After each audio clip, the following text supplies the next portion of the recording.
Hello everyone, कैसे हैं आप सभी। तो आज हम पढ़ने वाले हैं बाल्यावस्था एवं बाल विकास। सो जिन ने भी प्राइमरी जोन को फॉलो नहीं किया हो तो सब फॉलो कर लेना। तो CDP आई मीन बाल्यावस्था एवं बाल विकास से तात्पर्य होता है CDP का सबसे मेन टॉपिक ही होता है। CDP का सबसे मेन टॉपिक होता है बाल्यावस्था से तात्पर्य। बाल्यावस्था का तात्पर्य क्या है? 6 से 12 वर्ष की आयु तक की अवस्था को बाल्यावस्था कहा जाता है। ठीक है, कुछ नहीं करना आपको। जब भी सिंपल सा क्वेश्चन आए कि बाल्यावस्था क्या है, तो बाल्यावस्था क्या है? 6 से 12 वर्ष की आयु तक की अवस्था को बाल्यावस्था कहा जाता है। ये हमारी मैराथन क्लास है। आज हम पूरा रिवाइज करेंगे जितना हमने कल के पेपर के लिए आवश्यक है। सेकंड है संवेगात्मक विकास। संवेदनात्मक विकास किसे कहा जाता है? भावनात्मक विकास, जो हमारे इमोशनल डेवलपमेंट जिसे हम कहते हैं। पलायन के पीछे भय। संज्ञानात्मक विकास की 4 अवस्था बताई गई। अब संज्ञानात्मक विकास की 4 अवस्था किसने बताई है? जीन पियाजे ने। आप सभी को पता होगा संज्ञानात्मक विकास की 4 अवस्थाएं जीन पियाजे ने बताई है। ये हमने MCQ क्वेश्चंस में भी देखा था। तो सबसे पहली अवस्था है इंद्रिय क्रियात्मक अवस्था। सेकंड है पार्क परिचालक अवस्था। थर्ड है प्रत्यक्ष परिचालक अवस्था और औपचारिक परिचालक अवस्था। ये इंद्रिय परिचालक व्यवस्था होती है, वो 0 से 2 वर्ष तक होती है। और प्राक परिचालक व्यवस्था उसे 2 से 7 वर्ष की होती है। प्रत्यक्ष परिचालक व्यवस्था 7 से 11 वर्ष की होती है। औपचारिक परिचालक व्यवस्था 11 से 16 वर्ष की होती है। इसके आगे हम पढ़ेंगे अभिवृद्धि एवं विकास की परिभाषा। Growth and development. फ्रेक के अनुसार, 1 मिनट, सभी अलग अलग वैज्ञानिक ने अलग अलग परिभाषा दी है। सबसे पहले है फ्रैंक। आप सब याद रखना कि मैं फिर से रिवाइज करा रही हूँ कि संज्ञानात्मक विकास की अवस्थाओं को जीन पियाजे ने बताया है। ठीक है, अब नेक्स्ट पे जाते हैं हम। फ्रैंक के अनुसार कोशिकाओं में होने वाली वृद्धि से। फ्रैंक के अनुसार कोशिकाओं में होने वाली वृद्धि से है। हरलोक के अनुसार विकास से तात्पर्य प्राणी में होने वाले संपूर्ण परिवर्तन। विकास अभिवृद्धि तक सीमित नहीं अपितु इसके परिवर्तन का मतलब, इसका मतलब ये है कि जब कोई व्यक्ति पलता है या बढ़ता है तो फिर जैसे फ्रैंक के अनुसार जैसे कोशिकाओं में वृद्धि होती है वैसे एक मनुष्य में भी वृद्धि होती है। चलिए नेक्स्ट पे चलते हैं इसके। एक मिनट। तो नेक्स्ट टॉपिक है परिपक्वता। परिपक्वता मतलब मेच्योरिटी। ये क्या होती है? वृत्तांत अभिलेख शिक्षक छात्र से संबंधित महत्वपूर्ण घटनाओं का संक्षिप्त विवरण लिखता है। इन घटनाओं का संकलन को वृत्तांत अभिलेख कहा जाता है।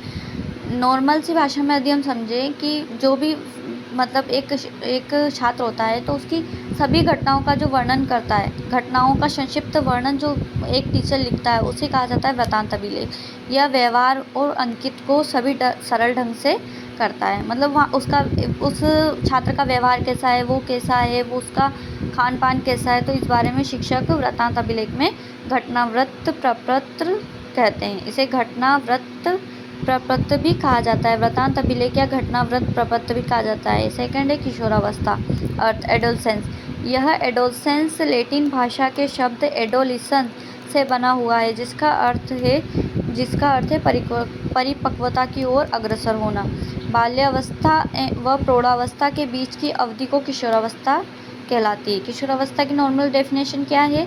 बाल्यावस्था एवं प्रौढ़ावस्था के बीच की अवधि किशोरावस्था कहलाती है। इस अवस्था में शारीरिक व मानसिक रूप से कुसमायोजित डिसबैलेंस होते हैं। किशोरावस्था में किशोर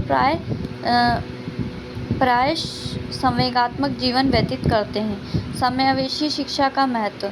इंक्लूसिव शामिल करने वाली समावेशी शिक्षा का महत्व हम देख रहे हैं। सबसे पहले मैं आप सभी को बता देती हूँ, जिन ने भी अभी तक चैनल को सब्सक्राइब नहीं किया हो तो चैनल पे जाएं, चैनल को सब्सक्राइब करें और बेल आइकन के साथ दबाएं। अभी यह हमारी जून 2026 CDP परीक्षा के लिए हमने क्वेश्चन आंसर बनाया। अगर आपने नहीं देखा हो तो कृपया जल्दी जाके देखें और चैनल को लाइक कर दें और सब्सक्राइब कर दें। Thank you for watching. इसी के साथ बढ़ते हैं हम हमारे टॉपिक पे, समावेशी शिक्षा में का महत्व। राष्ट्र का विकास, शिक्षा की सर्वव्यापी सार्वभौमिक विकास, स्तर बढ़ना, शिक्षा का स्तर बढ़ना भी एक समावेशी विकास है। ठीक है, बालक का व्यवस्थित जीवन एवं उनका विकास। इसके बाद नेक्स्ट टॉपिक पढ़ने वाले हैं हम सूक्ष्म गति कौशल। सूक्ष्म गति कौशल किसे कहते हैं? जिसमें छोटी मांसपेशियों की क्रियाओं से है।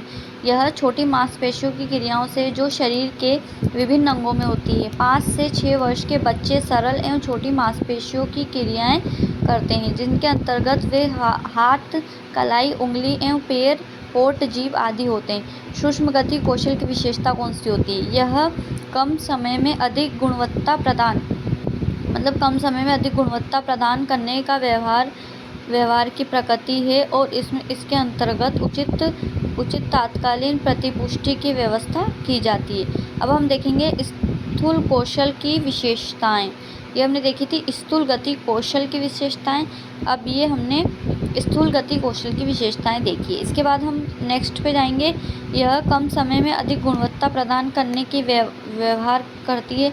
मतलब इन दोनों में सेम ही आएगा। मतलब ये सूक्ष्म गति कौशल की विशेषताएं, ये स्थूल गति कौशल की विशेषताएं, तो दोनों में सेम ही आएगा। आप दोनों में से कोई एक टॉपिक कंफर्म में हम अगर किसी की विशेषता बताए तो आप ये 2 टॉपिक आराम से लिख सकते हैं। पहला तो यह कम समय में अधिक गुणवत्ता प्रदान करने के व्यवहार में प्रकृति करता है। और सेकंड क्या है? इसके अंतर्गत उचित तात्कालीन प्रतिपुष्टि की व्यवहार की जाती है। फिर से मैं आपको याद दिला देती हूँ, जिन्होंने भी चैनल को सब्सक्राइब नहीं किया हो चैनल को सब्सक्राइब करें बेल आइकन के साथ। प्लस हमारा लाइव कोर्स अभी 4 बजे ये अपलोड हो जाएगा। महत्वपूर्ण सूचना आप ज़रूर देखिए कि बाल्यावस्था में बाल विकास के महत्वपूर्ण प्रश्न अपलोड हो चुके हैं, जो मैंने आपको बताया था। और 2 जून के लिए बेहद महत्वपूर्ण है। कल जिन भी स्टूडेंट्स की एग्ज़ाम है, प्लीज़ चैनल को लाइक शेयर सब्सक्राइब करें। हम जल्दी नेक्स्ट सब्जेक्ट्स की वीडियो भी लाएंगे। चलिए जल्दी से चैनल को सब्सक्राइब करें और लाइक करें, ठीक है। और ये 2 जून को लेके हम CDP के परीक्षा के लिए कुछ महत्वपूर्ण क्वेश्चन लिए हैं MCQ, तो आप इसे ज़रूर देखिएगा।